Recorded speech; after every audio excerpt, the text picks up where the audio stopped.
இப்போ பாருங்கள் நம்மளுக்கு ஓரளவுக்கு நல்லா கொதிஞ்சு ஆயிலெலாம் ஸ்ப்ரெட் ஆகி வந்திருக்கு. இப்போ நம்ம கரைச்சி வச்ச புளியை வந்து இது கூட ஆட் பண்ணிக்கலாம்.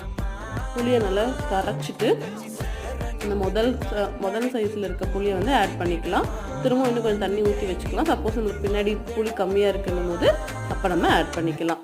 இப்போ நம்மளுக்கு புளியெலாம் ஆட் பண்ணி இல்லை நம்மளுக்கு நல்லா கொதிஞ்சு ஆயில் வந்து ஸ்ப்ரெட் ஆகி வந்திருக்கு பார்த்தீங்களா. இப்போ நம்ம எடுத்து வச்சுருக்க தேங்காய் பாலை இது கூட சேர்த்துக்கலாம். தேங்காய் பாலை ஊற்றி நல்லா கிளறி விட்டுக்கோங்க. இந்த மாதிரி நம்ம வைக்கும்போது நம்மளுக்கு குழம்பும் டக்குன்னு முடிஞ்சிடும். ஏன்னா தக்காளி வதங்கணுன்ற ஒர்க் இருக்காது. தேங்காவை வந்து ஒன்று ஒன்றா போட்டு அரைச்சி அதை கொதிய வச்சு அது தண்ணி திக்காகிறது போல் இருக்காது. ஸோ பாலை ஆட் பண்ணும்போது ஈஸியாக உங்களுக்கு கொதிஞ்சு வந்துடும். அதனால் வேலையும் சீக்கிரமாக முடிஞ்சிடும். இப்போ குழம்புக்கு தேவைப்படுற தண்ணியையும் ஆட் பண்ணி ஒரு மூடி போட்டு நல்லா கொதிய வச்சுக்கோங்க. நல்லா கொதிஞ்சு வரணும்.